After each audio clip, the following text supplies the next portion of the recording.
Вялікая айчынная вайна. Жудасныя падзеі 40-х, якія сёння жывуць у кадрах кінахронікі і на старонках кніг, незабыўнымі ўспамінамі упісаны ў жыццё кожнага з гэтых людзей. У зале ветэраны і тыя, чыё дзяцінства апаліла Другая сусветная. Калі пачыналася вайна, Яўгену Серадзе было 10 гадоў. Уся сям'я пакінула дом і пайшла ў партызанскі атрад імя Калініна.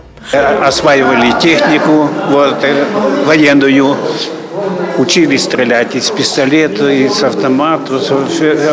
Стояли уже, потом я стоял и на посту, нам пароли давали, все, как черт говорит, как черт, будете стрелять, вот это, на выстрел уже кто-нибудь будет идти. Вот.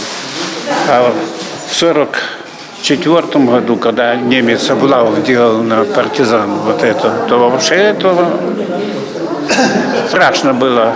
Перамогу сустракалі са слязамі на вачах. Нарэшце, вось яно, мірнае жыццё. Светлыя і радасныя ўспаміны аб дне перамогі і ў Александры Куркінай. У 41-м яна толькі скончыла школу, а ўжо праз некалькі месяцаў трапіла на фронт. Была радысткай.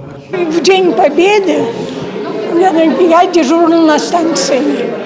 И в это время, значит, так, Сталин поднимает бокал, объявляет победа, выпьем за великий русский народ. Я всех поднимаю, у меня 4 девчонки, все поднимаю, всех плачут. У чарговы раз сказаць гэтым людзям словы падзякі за іх бессмяротны подзвіг і ўручыць памятныя медалі – пачэсны абавязак нашчадкаў. Мы выполняем почетную миссию, вручая им награды. У нас в районе, к сожалению, с каждым днем их все становится все меньше и меньше. Осталось 55 это участников войны и 276 ветеранов Великой Отечественной войны. И благодаря этим людям мы сегодня можем спокойно жить, работать, воспитывать детей. Памятныя юбілейныя медалі у гонар 75-й гадавіны вызвалення Беларусі уручаць і тым, хто па стане здароўя не змог прыйсці на сустрэчу. Евгения Мороз, Роман Филюсиш, телерадиокомпания «Брест».